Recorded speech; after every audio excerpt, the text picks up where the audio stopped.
Big one today. We are going to look at absolute value inequalities. This video will be a little bit longer just because there's a lot of stuff we have to talk about, but I'll try to get through it quickly, but at the same time give you all the knowledge you need and crave. Here we go. First one up, absolute value of x plus 7 is less than or equal to 3. Now, we've seen absolute value equations already, but when it comes to inequalities, there's one subtle difference. Okay? First off, the answer set is going to be potentially infinite, but when it comes to solving, there's very similar strategies. If you remember, when we had absolute value equations, we ran two scenarios. We set it equal to the exact same outcome, and then we set it equal to the negative outcome, because an absolute value turns your outcome positive. So when we're solving this, we're going to run our two scenarios again.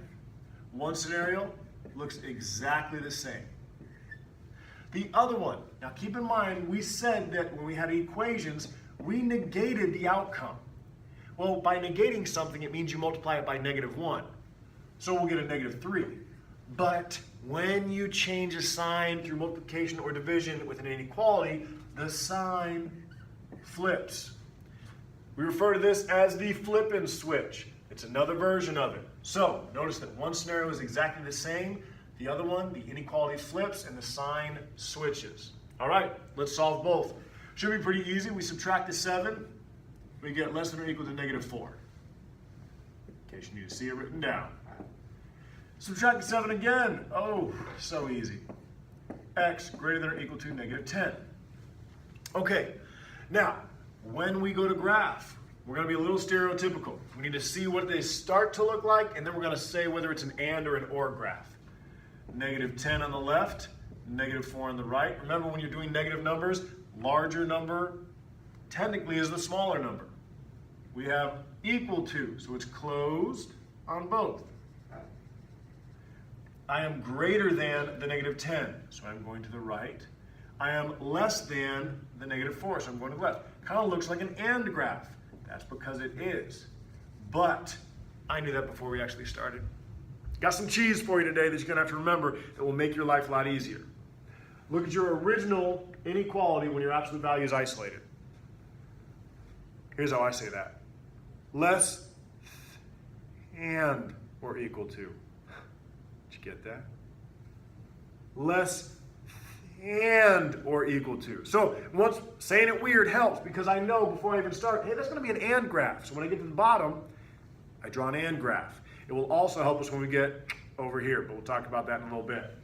Interval notation, just to rehash, smallest possible answer to largest possible answer. It's pretty easy to see on an and graph, -10 to -4. Closed circles means it was equal to, means it is brackets. Done. Moving on. Second equation. People are like, oh, go straight to your two scenarios. No. You have to get the absolute value isolated first. It is not right now. So I'm going to work on that first. I'm going to subtract the 6. And we get 3.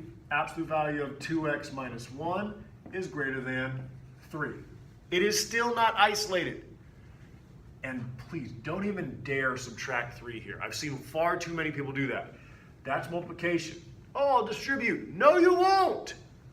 Get it isolated. To undo multiplication, you need division.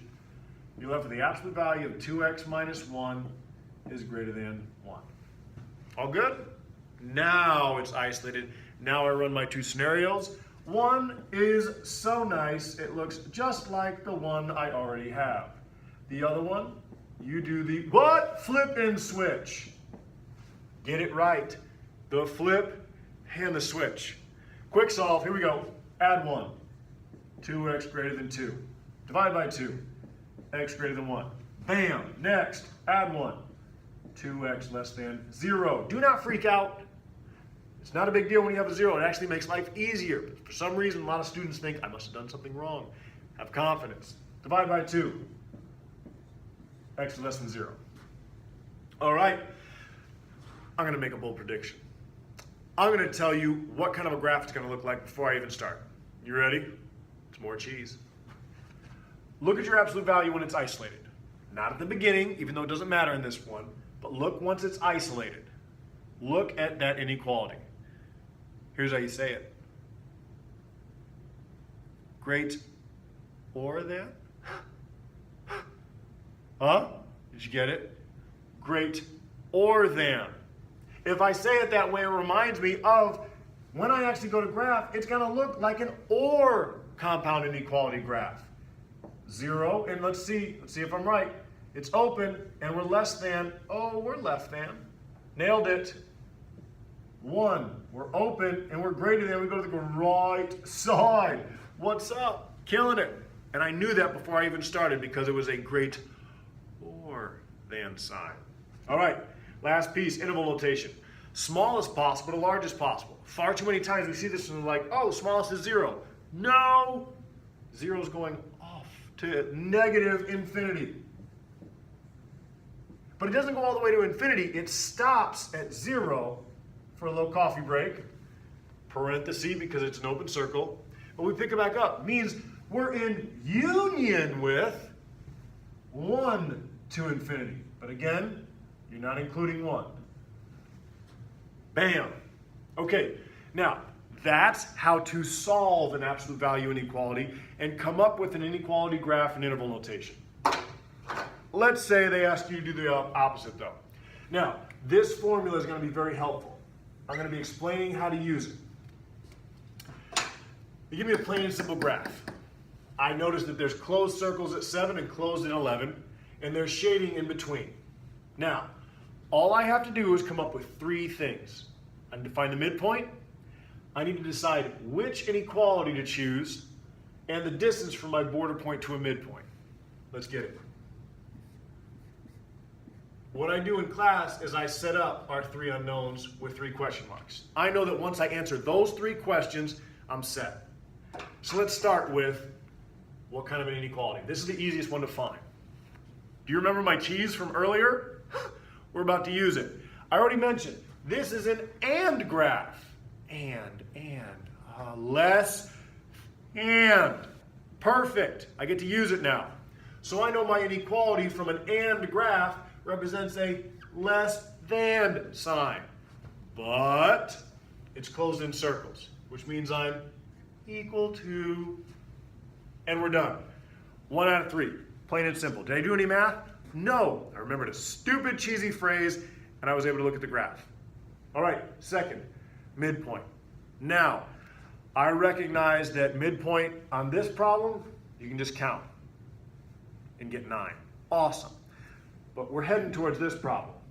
Negative 37 and 23. Oh, lots of counting. You don't want to have to do that. So, the midpoint formula you can always use, I set it up this way. Border point 1 plus border point 2 divided by 2. You're taking the average of your 2 border points. You don't think I'm telling the truth? Try it. What's 7 plus 11? 18 divided by 2. 9. I'm right. So, we just answered our second answer. My midpoint's 9. Last piece. The distance from a border point to a midpoint. 2 options here. And again, I know you could count. But we're heading here.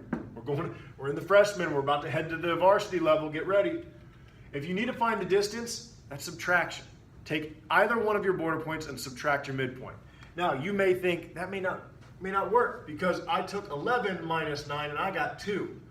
But my friend did 7 minus 9 and got negative 2.